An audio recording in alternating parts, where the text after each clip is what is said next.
Welcome to Skytech-Lens, good evening. Tonight we need to talk about McDonald's. The place you stumble into at 2 in the morning for questionably hot fries, and the one constant in nearly every town, city and motorway service station across the country.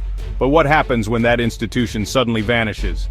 In the spring of 2025 we found out. CEO Chris Kempczinski declared the temporary shutdown of all 12,000 US outlets. The Golden Arches went dark. This wasn't a drill or a marketing stunt. Alongside the shuttered restaurants came the gut-wrenching news of 60,000 layoffs.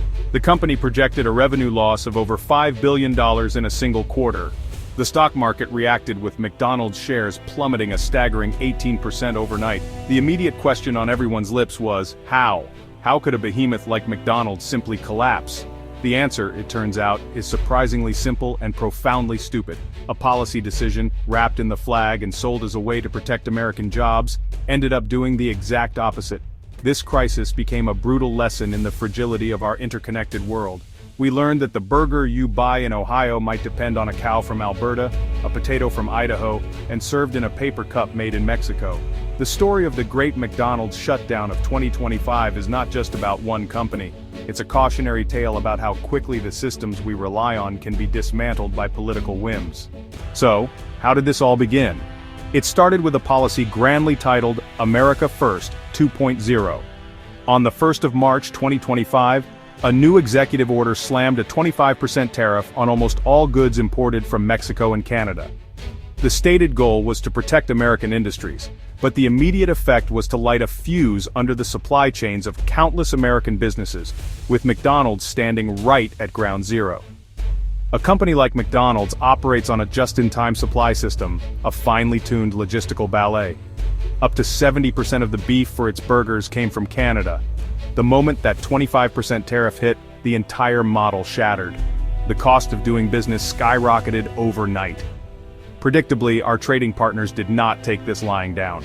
Canada retaliated with its own 25% duties on $30 billion of American goods.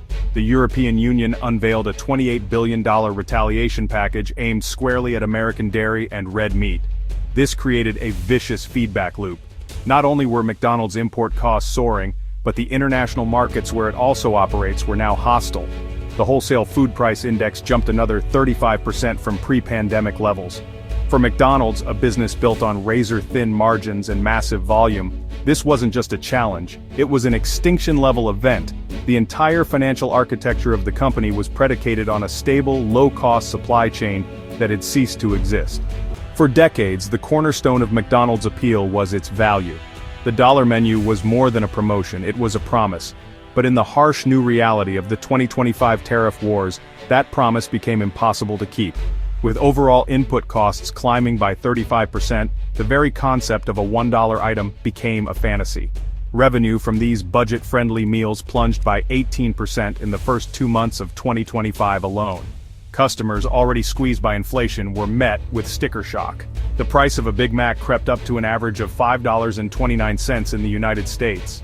This created a record 50% price gap, turning an American classic into a luxury item in its own homeland. The impact on sales was immediate and brutal. U.S. same-store sales fell by 3.6%. McDonald's was facing a cost shock of over 30%. The engine of American fast food was sputtering and it was running out of road fast. Faced with a complete collapse of its domestic supply chain, the McDonald's board made a desperate decision. They approved Project Golden Arch Exit, a plan to abandon their American problems. The project called for the shutdown of 6 major U.S. processing plants. The new strategy was to flee the tariffs by moving production to lower-cost countries like Vietnam and Brazil. An American company was now planning to make its iconic American burgers in Southeast Asia. This dramatic shift was fraught with peril. McDonald's built its empire on consistency. Shifting production to new facilities thousands of miles away introduced enormous risks. The closure of U.S. plants was a devastating blow.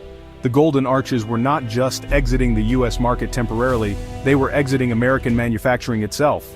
While executives debated strategies, the real-world consequences were felt in towns across the American heartland. The 60,000 layoffs were a tsunami of personal crises. Overnight, stability was gone, replaced by uncertainty and fear. The ripple effect was immediate and devastating. The tariffs, intended to create a manufacturing renaissance, were instead creating ghost towns. The response from organized labor was swift and furious. The entire ecosystem was breaking down. As McDonald's teetered on the brink, the crisis escalated to a legal nightmare. The National Owners Association filed a colossal $30 billion class action lawsuit. Franchisees were forced to lose money on every burger they sold. Wall Street turned on the company with a vengeance. Powerful institutional investors lambasted McDonald's leadership. The C-suite was under siege from both its partners on Main Street and its backers on Wall Street. The Department of Justice launched an investigation into whether McDonald's had violated the WARN Act. The prospect of hefty fines added yet another layer of misery. During the week of May 19th to 23rd, the company's stock plunged a further 22%. McDonald's was being attacked from all sides. In the brutal world of fast food, one company's catastrophe is another's opportunity. As McDonald's spiraled into chaos, its biggest rivals pounced on the opportunity. They launched discount campaigns and value meal promotions. While McDonald's was grappling with a shattered supply chain, its competitors were more agile. They were adapting to the new world order while McDonald's was still reeling. McDonald's, a massive giant, had been caught flat-footed. Competitors were able to weather the storm more effectively. The America First 2.0 policy was an unexpected gift to them. The crisis demonstrated a key business lesson. In a hyper-competitive market, stability is paramount. The collapse of a company the size of McDonald's is never an isolated event. The economic fallout radiated outwards, hitting local communities and entire industries. Local governments saw revenues plunge by as much as 40%. The damage extended far beyond the company's direct employees. The entire ecosystem that supports a fast food giant was affected. The tariff policy was acting like a wrecking ball. This economic turmoil sent a chilling message to the rest of the world. Global organizations issued stark warnings about declining foreign investor confidence. The McDonald's crisis was a canary in the coal mine. The dominoes were falling and they were picking up speed. So here we are, in the autumn of 2025, picking through the wreckage. A beloved American brand brought to its knees, 60,000 people out of work. The Great McDonald's crisis serves as a stark case study in the real-world consequences of populist economics. It forces us to ask, what is the actual price of this protection? The policy assumed a simple, outdated model of the world. The tariffs didn't just target foreign companies, they targeted the very business model that allowed American companies to thrive. The result was a policy that punished American consumers, workers, and franchisees.